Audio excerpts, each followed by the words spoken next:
Hello and welcome to the channel, and we are back with another F1 Manager tips video, and today we are focusing on practice and car setup. Now, the first thing to say in terms of getting it set up in the correct window is I always play through every practice session. So if you're not going to do that, you find it a bit too boring, fair enough, but I'm not sure this is going to work for you because, as I say, I always work through the practice sessions, and I find it beneficial because you can get those car setups to 100% or as close to. So when you start practice, you'll come to this screen, of course. One of the things you do want to do, which is slightly away from setups, is car parts. So when you first start F1 Manager 2024, you'll have 4 engines that you can work through a year. You'll have 2 ARSs and you'll have 4 gearboxes. You can see with me, we've only got 3 engines because in 2025, the regs have changed and it was voted to reduce engines down to 3 from 4. Now, with practice, you always want to run your warm parts. So, for example, we've got a 31% engine in, and you'll also see we've got a 37% gearbox. So what we'll do, we'll run those parts in practice 1, 2, and 3. But when you get to qualifying, you want to go back into your car parts, come into here, and you want to swap in your good engine and your good gearbox. So basically, you're just running these parts that have worn. You're running those in every practice session and continue to run them. I do anyway until you literally retire on track. That's what I do. I think last year in this series in 2024, we managed to get Danny Rick through a practice session with a 3% engine or as close to. So yeah, keep running your parts that are worn in practice because it saves your best parts for quali and the race, and it gives you a better chance of making these parts last all season. So that's sort of an extra tip. What you also want to do in here is run plan. I typically just pump this up to about 20, just because you're covered then if you don't get all the feedback. So practice is based on feedback. You get 5 sets of feedback. That comes in across the laps that you do. So if you're only at 15 laps, the car might automatically come in because you're running out of fuel, and you might only have 4 out of 5 feedback. So always just pump this up to about 20. You'll be safe with that. You can call them in earlier, of course, and that's what we normally do. Now, the final thing that you want to do before you jump into the practice session, and of course, if you're simming it, you can still do it, but I don't know how it all works out if you sim, because as I say, I always play through, but it's car setup. Now, if you've been a fan of Formula 1 for a while and you watch it and you're quite heavily involved, then you might be aware of the characteristics of a lot of the tracks that they race on, and that would help you out in terms of this setup. The other thing there is if you start playing F1 Manager, you'll get a feel for this as well once you start getting used to all of the different tracks. By no means do you need to know that, but if you've got that knowledge, it will help you out. And that's because for this example, we're in Monaco. So for me, I know from watching Formula 1 at Monaco and also playing this game, and if you're looking at these parts, it will give you an explanation. So for example, front wing angle, increasing the front wing angle improves front downforce, which will bias the car's balance towards cornering and oversteer, decrease the bias towards straights, braking, stability, and traction. So effectively what we're saying here, if you're running this at a higher setting, you will have better cornering. Okay, if you drop it down, that's going to be better for sort of high-speed tracks, tracks with a lot of straights, for example. Monaco, you need as much angle as you can get. So I just know that from experience that we want these angles as high as possible. Now, you may not have that knowledge of tracks, and you might build it up over time. So once you've gone to Monaco a couple of times through the series, you'll start to understand and have a feel for this. And if you don't know, and this is what I do with a lot of tracks, is just guess, and you might be completely off, but you can just, throw these about and you'll get that feedback and you'll be able to move that across as we get into the weekend. So, and we'll show that across this practice session. So we'll do an example with the setup as I kind of think it might be, and then we'll do a bit of a random one just so you can see. So as I say, no, by no means do you need to have that knowledge to help you out to get 100% setup satisfaction. But if you do have that knowledge, you're probably going to get it a lot sooner. So you might get 100% setup satisfaction from practice 2, whereas not knowing, you might not get it till practice 3. For example, I would say for Monaco, we probably want high front wing and rear wing. Anti-roll, we probably want to drop down. Tire camber probably up, and maybe a little bit of a toe out, okay? So I would know that just from knowledge, and that's not to say that's going to get us 100% straight away, but I think it would get us close to a pretty good setup. Now, if we jump over to Liam Lawson, so let's just say you have no idea, you're coming into qualifying session, this one's Monaco, practice session, sorry, you're coming into Monaco, but it could be any track, and you just do not have any clue in terms of these, then, just, I do this a lot of time, just have a play, just do that, and then we're set up, and we can jump into practice. So we'll go to manage practice, and we'll get them underway. Right, so as you can see, we've just sent the drivers out for practice, and the main thing you're looking for here at practice, we're not bothered about the times, anything that does not matter. You've got 3 things here. You've got the track map here, and that's your track acclimatization, so you want to get that to 100%. Now, to build that up, the longer you're on track, the quicker it goes up. So in these first few laps, this will tick over very slowly to 1%, 2%. But if you've been out on track for 18 laps, you'll see that ticking up quite rapidly. So that's how well your driver is adjusting to the track and understands the track.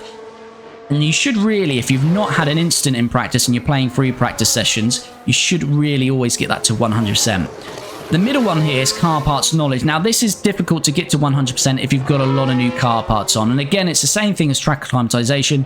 The more you're out on track, the more this will build up, but it builds up a lot slower.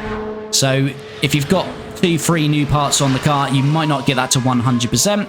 If you've only got 1 part on the car, new part, you should get it to 100%. If you've got no new car parts on the car, then this will stay as it was the previous time. So if it's already 100% and you go into the next race weekend and you've got no new car parts, it stays at 100%. So that is static. It doesn't change.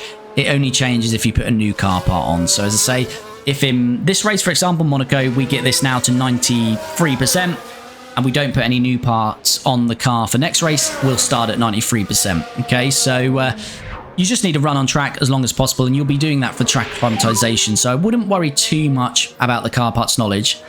Most important one here is this one. This is driver feedback. We effectively need to get that to 5 out of 5, and you normally get that towards the end of your run. So if you're doing 20 laps, around 16 to 18 laps, you should get that out of 5 out of 5. So what we'll do, we'll forward that on. As you can see, it ticks over to 1 out of 5.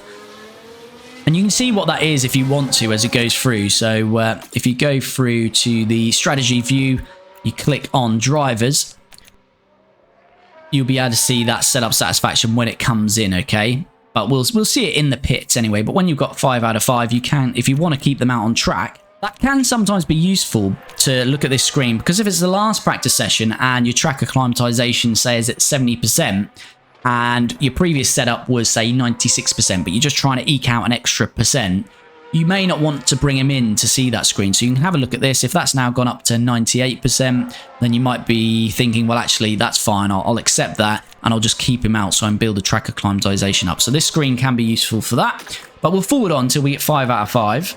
So here we are then. We've now got 5 out of 5 on the feedback, and you see the same for Lawson. So as I said, in this circumstance where you might be in practice 3 and you're just trying to get an extra couple percent on your setup satisfaction, you can head over to strategy view, go on the drivers, and you'll be able to see the percentage. So setup satisfaction from Daniel Ricciardo is 80%, 43% for Liam Lawson. So we at least want those in the 90% range. But as I say, in the example where you might be in practice 3, you've now got this up to 98%, but your track acclimatization is still at, say, 70, 80%, and there's 30 minutes left in the session, then I'd probably say keep the driver out until they need to come in. Make sure you've got that track acclimatization at 100%. That's what we're always looking at, 100% for that. But in this example, so let's practice 1. Let's bring them both in, and then we can look at where we're at in terms of setup. So just heading back to that strategy view, one thing I didn't mention there is the example we looked at before we headed in. So with me knowing how Monaco plays, the kind of setup you need, we've managed to get Daniel Ricciardo to 80% after that first round of feedback. Liam Lawson, we just approach that as guesswork, and he's at 43%. So as I say, that just kind of shows once you build up a bit of knowledge of either Formula 1 or actually the game in terms of setups, you start to get a lot closer even on that first run. But as I say, you'll see with Lawson as we progress him, it is not needed. So you'll still be able to get them to 100% even with sort of guesswork. So Daniel Ricciardo, let's jump in, and this shows where we're at, okay?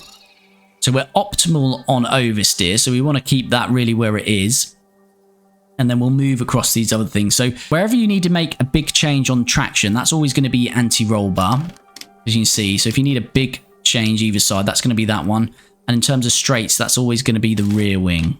So I think anti-roll bar, we can go down another one there. You're just trying to have a play about until you get that next set of feedback in, okay? So we're looking at something like that. So as you can see with these changes, we're still got the oversteer on that optimal line, but we've made a slight change to braking stability, which hopefully might change it from great to optimal. Might not be too much of a change in cornering. I don't know if that'll be enough to get to cornering to optimal, but we'll see. And the same with straights. We've not really moved that one too much, but for the sake of the next change, and just so we get these, every time you get some feedback in, these windows where you're seeing that range will retract, so they'll get smaller. So for the next round of feedback, I'm quite happy to go with that. We'll just make sure we've still got enough tyre life. That's fine. So Lawson, this was the guesswork, and you can see we're a lot further away here. So braking stability, we're not even in range there. Same with cornering. Oversteer, not too bad. So really, again, you just want to move these about. You're still having a play about. You're not really knowing, but you're just moving these sliders so you can get them somewhere so they're all within range. So, for example, anti-roll, we don't want to do too much because that anti-roll is the traction. But we can move the tyre camber, for example. So we might do that. We can move the rear wing up. Front wing might need to come up a bit. And here we go. By doing that, we've now got all these sliders in range. So they might still be quite a bit off, but that's again enough for the second round of feedback. So we'll get them back out, and then we'll get that second round of feedback, and we'll go from there. Right, so we've now got the second round of feedback done. Now, because it's close to the end of the session, if I now pull them in, and by the time I do the changes, they won't get much track time. So in this scenario, where you've got 15 minutes or less, I may as well let them complete their runs, because that's going to help our track acclimatization. So I would keep them out in that scenario, because you won't get time to get them out again. It's not going to make a difference. Now, the exception to that is where you've got a sprint weekend, because you only get one practice session, and the cars go into Parc Ferme after that first practice session. So what you want to do in that scenario is bring them in with about 3 minutes left, because then you can make some other changes. Now, you won't get the results of that car setup, but where we looked at those sliders before, you'll know by moving them, you're going to increase the setup satisfaction. So that's a top tip. If it's a sprint weekend, bring them in with 3 minutes to go, change the setup in this screen that we looked at previously. So yeah, call them in with about 3 minutes to go. You can change the setup, save those changes. The pit crew will work on the car. You won't get them back on track, so as I say, you won't know the setup satisfaction, but that will come back through once you start qualifying and the sprint race. But that just allows you to get a better setup. Because if you're on a sprint weekend and you've only got one practice session, they might be down at 60% setup satisfaction, for example. So it's worth calling them in to just get that extra setup on, which will help you for the weekend. But a normal weekend, what we'll do is let them run their stints. So Ricardo's now coming in, so we will do those setup changes now. And there might be time to get them both out, but I'd let them finish their stints as our drivers just have. So here we go. We're still good on the straights. We're optimal now on braking stability, but not on oversteer. So we probably need to change the straights, and the main way to change the straights is the rear wing. So for example, we could do something like this.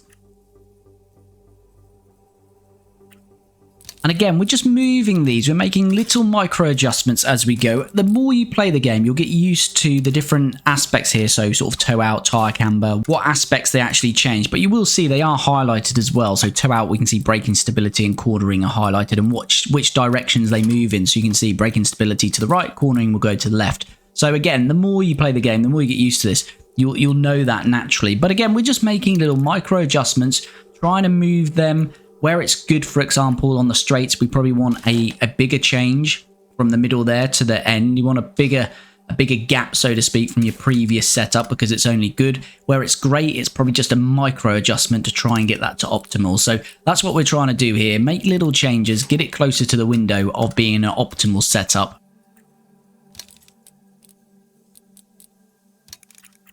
So as you can see in the background, it's just having a play about and adjusting these sliders. We're right on the boundary of the straights again. So again, that might not be where we need it, but you're just playing about and reducing these until you get them in a window where you can get to that 100%. So again, we'll go with that. So not a big change there for Ricardo. So we can actually get him back out. Actually, we can keep him on those hard tyres. Now, Liam Lawson, where have we gone to now? So again, we've increased it. So again, Liam Lawson's example was showing where we don't know, but we've increased him now up to 73%. Straights still says bad. So again, we might want to tick that one over, and we'll come away from the optimal there. So we want to change that where we can.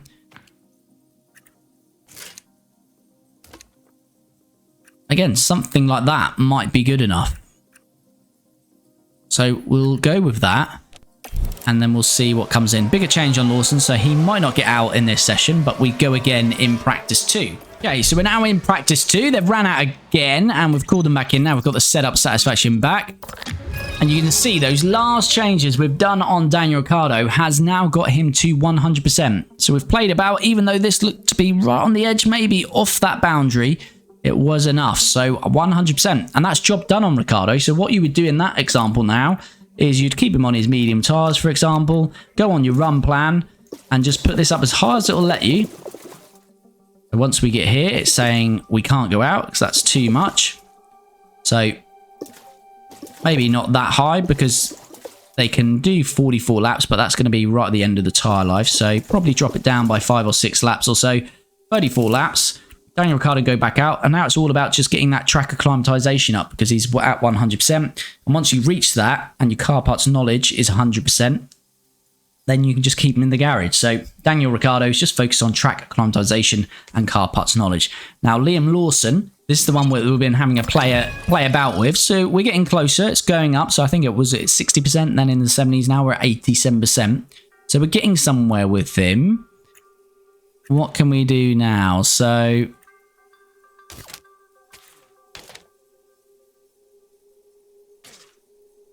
if we move that, that might be enough.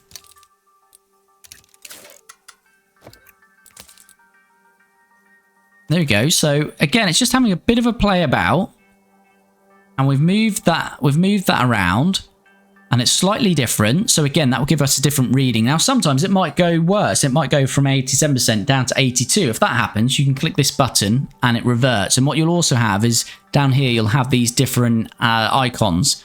So if it goes lower, where we're seeing this, where we've got previous and best, you'll have where we've got current and best, you'll also have previous as well. So for example, if this was now worse, what we'd have is current slider, which we might move over to here. You'd have best here and you'd have previous there. So if you know if your best is there and the previous is there, then it might be somewhere in the middle, or it might be over here, but it's not going to be further that way, for example. Again, we're looking slightly different here, so it's worth getting him back out and chasing that down. Now, the other thing that you can do, for example, you can look at these numbers here, and we can confirm that. Let's just get these setups applied. And we can't show on Lawson because he's going to be a little longer. But what you might want to do is, right, we've got Daniel Ricciardo to 100%, so you might want to copy a lot of this over to your second driver if you're a little bit further off with him, because although it will slightly differ, it's not always the same. This will get them in a closer window. So if you've got one at 100% and the other one you're still at around 70%, you might think, well, actually, let's just copy this over to the second driver, get him out, get that 5 pieces of feedback back, and then hopefully we're a lot closer to 100%. So you can do that as well. But let's continue to send Lawson out now, because so we're 5 out of 5 with Lawson. Now it's in the circumstance where we've got not a lot of time left, so we'll leave him out. But we can have a look. And he's now at 97%, so we're nearly there with Lawson. So hopefully we'll nail it in the 3rd practice session. Okay, so it's time to head to practice 3. As we said, Lawson's now at 97%, so it's just cornering, okay? So cornering, you'll get used to these sliders as well. When you're using cornering, the main ones is going to be tyre camber and toe out. Toe out really only moves cornering, as you'll see, the highlighted sections. So cornering and braking stability. So potentially what we can do in this circumstance is maybe we'll just go for 1 tick over to here. I think 2 will be too much. So we can go to 1. And we'll see if that's enough to get us to optimal for Liam Lawson. So let's get him back out. Now, another thing you might want to do when you go into practice 3, it's not really going to matter because we're at Monaco. You do get another set of mediums for the race, but you may not wish to use these mediums. So actually for the race, you'll have 2 sets. So if you're close, as we are in Daniel Ricciardo, he's done. We're just focused on track acclimatization. What you could do there is go softs and just use a set of softs, because then you'll save a set of mediums as well. So that's another thing that you can do if you need to. But let's see if we can get Liam Lawson to 100% now. Okay, Lawson back in then. We've not changed, so we're still at 97%. So still not there, so it's difficult. So we can try the tyre cam, but that's going to move out the traction and braking stability as well as the front wing though. So may not be the best thing to do. Let's just... Does move the cornering there, but it's not the greatest change. But that's what we'll go with. And I would suggest if we can't get it to 100% now, then we'll settle for that. So what we'll do is, to say, it doesn't matter in Liam Lawson's case, he can use those mediums. So I would just put him on now till the end, get his track acclimatization up. Daniel Ricciardo, as we said, he's now at 100% parts knowledge, 100% on his setup. So he's now going to get his track acclimatization to 100%. Hopefully Liam Lawson being out for the rest of this practice session, he'll get to 100% as well, and we'll have a review once we get to the end of this session. Okay, we've just had a red flag, which is not great for this example because we lose out on some of the session time because it won't be restarted. But let's see where we got with Liam Lawson. Okay, so we did get there. We got to 100%. Unfortunately, that last few minutes, and we had to go through quite a few changes with Liam, cost us a bit of track time. So he does lose out on the track acclimatization, which, okay, an advantage to Ricciardo. As I say, if you can get that first setup closer, then you've got a better chance of getting track acclimatization to 100. But really, as I say, if you do a bit of guesswork, we were quite wide off on that guesswork with Lawson just being random. Sometimes you'll do those random sliders and you'll get 60% the first time. But it does show you can still get to 100% setup satisfaction with not knowing tracks, not really knowing anything, and just kind of adjusting those sliders and guessing. And you can see overall he's got 98%, Daniel Ricciardo 100%. So it does work, and yeah, 100% satisfaction with both of them. One example, kind of knowing the track, the other kind of guessing and just making a bit of slider adjustments as we go. But overall, that does show you that you can get it to 100%, but you do have to play through the practice sessions. It can be a bit tedious for some people. I still quite enjoy it. It doesn't bother me too much. But yeah, if you want to get to that kind of level, you are going to probably need to play through those practice sessions. So I hope that walkthrough has been useful, and if it has, please do show your appreciation by liking the video. If you're not already and you like your F1 Manager content, please do subscribe to the channel. And if you've got any questions or you want me to do further tips or guides, put it down there in the comments. But thanks for watching, and we'll be back soon with more F1 Manager content.